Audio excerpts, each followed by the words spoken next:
இசையமைப்பாளர்ல யாரோடலாம் நல்ல பழகக்கூடிய வாய்ப்பு அமைஞ்சது உங்களுக்கு? எனக்கு ரகுமான் சார் கூட இது ஏன்னா நம்ம டைரக்ஷன்ல இருந்தாலும் கூட, அந்த பக்கம் போறது நமக்கு ரொம்ப குறைவு. அ ரகுமான் சார் கூடன்னா இப்ப அவருக்கு நமக்கு தெரியாது. ஏன்னா கதிர் சார் வந்து அப்ப போய் கேட்கும்போது, எம்.எஃப். ஹுசேன்னு ஒரு பெரிய ஓவியர் இருந்தாரு.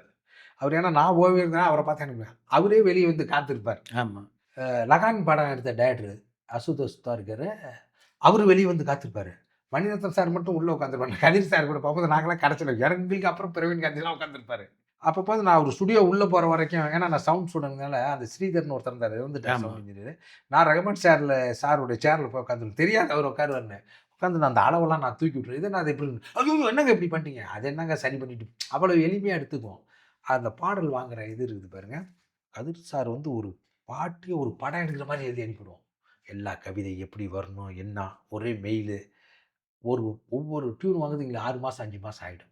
இளையராஜா சார்கிட்ட வந்து நம்ம வெற்றி இருக்கும்போது தான் அது அவங்க 2 பேருமே அதுக்கான நெருக்கம். அவரே விளக்கமா சொல்லி வாங்கிடுவாரு. இந்த வயசுல அந்த நீங்க விடுதலையில் இருக்க பாட்டு, ஒரு ஒரு தமிழகத்தில் ஒரு மூத்த அரசியல்வாதியுடைய மனைவிய நான் போய் சந்திக்கிறேன். அவங்க சொல்றதே என்ன நம்ம 1000 தடவ பாட்ட பார்த்துட்டேன்னாங்க. ஆ. காட்டுமல்லி பாட்ட. என்னம்மா பாருங்க. சொல்லுவீங்க? எப்ப பார்த்தாலும் அதான் தம்பி பாட்டுட்டு இருப்பேன். என்ன வயசுல அந்த அந்த உயிர்ப்போட வச்சுக்கிறது இருக்கு பாருங்க.